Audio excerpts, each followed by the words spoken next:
You couldn't go anywhere in 2007 without hearing our next guests as they exploded onto the scene with smash hits like Time to Pretend. Now preparing for the release of their fifth album, Loss of Life, MGMT fans can once again experience that electric feel with hits like their new single, Nothing to Declare. Let's take a listen.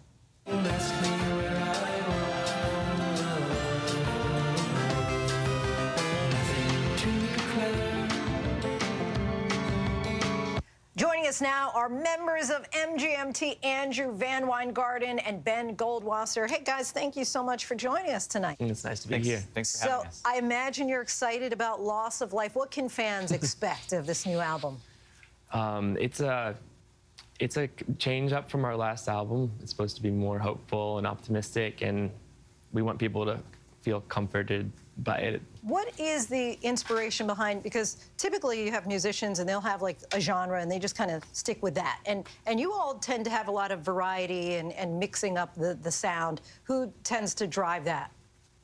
It's really just about when we get together to make music, what we both kind of what makes us laugh and what we get into in the moment, and whatever comes out is what we both are feeling, I guess. And this is your first album under an independent label. Does that make it different in any way? I think just in general, we weren't thinking about the whole process of putting out a record as we were making it, which I think is something, that maybe in the past tended to hang over our heads a little more. So we're really just hanging out, making music, kind of like we started with the band. So yeah, I think we kind of preferred that. And talk to us about Little Dark Age, because this is a phenomenon. You've gotten, what, hundreds of millions of views on TikTok, and yet neither of you are members of social media. Mm.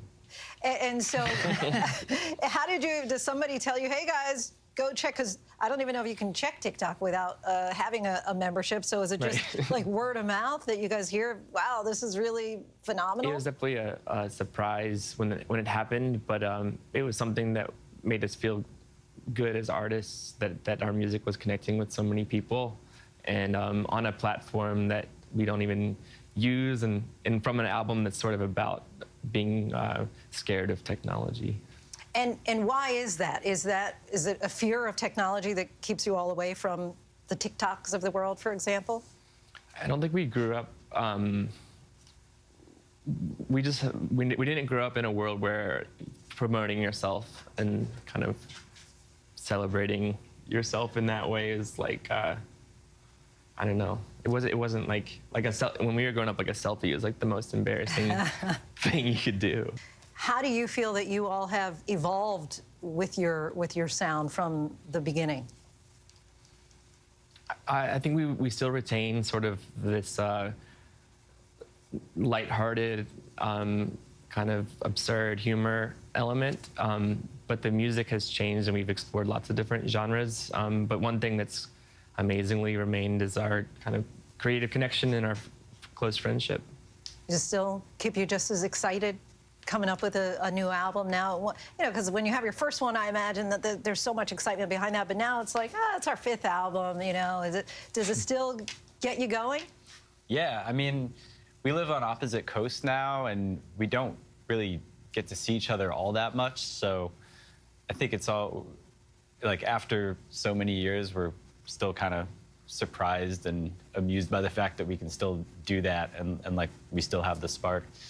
And how do you all work together living on different coasts? Do you work separately and then come together and say, hey, I was thinking like we'd go in this direction, or how does that work? How does the spark come about? It usually involves a lot of trial and error and experimentation, and seeing what sticks, and then usually we hit on something that we're both into. And for this album, we were way more focused when we did get together because we live so far apart. So the studio sessions were really focused.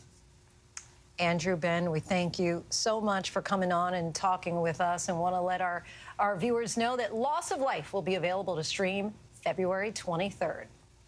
And still to come, a question from a customer that ended up saving a life.